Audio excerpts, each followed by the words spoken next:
Hello, welcome back. It's another week. Actually, it's been 2 weeks. So welcome back to Walt's weekly update, which this is Walt's 2 weekly update.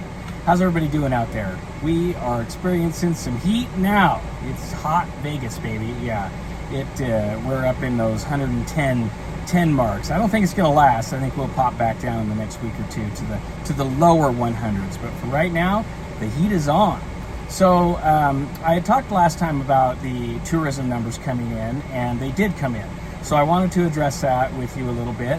The tourism for June actually came in at a negative 11%. So very significant drop in tourism. So that is down. But let's talk about some of the other numbers. Convention attendance was also down a bit, but hotel occupancy, not so bad, and it's depending on where they are in the city. So that goes kind of probably hand in hand with gaming revenue. So let's look at that a little bit. The Strip pretty much flat on gaming revenue. Downtown up a little bit, and here's the clincher is the outskirt casinos, the local resorts that cater to locals. Significant bump in gaming revenue over last year. So this is really good news. There's also some other good news coming out, like you probably have seen if you watch the Sphere, which is now our music venue and show venue, and they're going to have the Wizard of Oz there, the old Wizard of Oz movie. They've reformatted it to fit inside that big sphere. Anyway, they're selling that thing out like, I think it was 200,000 tickets or something. So whatever the number was, they were at 120 and expect to hit 200. Anyway, it is just amazing what's still happening. And I can tell you from my own experience, just being around Vegas and stuff, and I know it's hard, Vegas, even though we're down 11%, it's still going to look busy.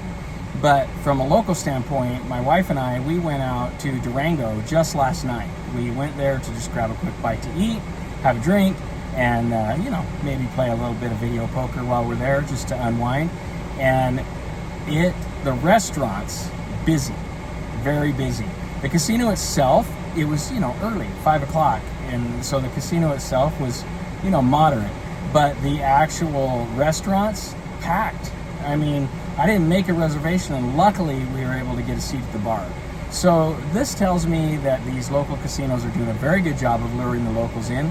And the locals, it's more of an opportunity for them to get out and support their community because, a lot of us work there. A lot of Las Vegans, we work in the hospitality industry. Not myself, but I know a lot of people that do. And it's the backbone of the city, even though we're getting more and more diversified. So that's the update. There is a whole ton of stuff going on in the housing market, and I want to touch on that next week because I don't want this to get too long. But we've got a lot of things that are just on the I want to say the cutting edge, but the bleeding edge of happening that could turn this market on its heels, very quickly. So we want to watch those indicators and see how things are shaping out. But I'll get into more details with that next week. Everybody have a fantastic week, and cheers from Vegas. Talk to you soon.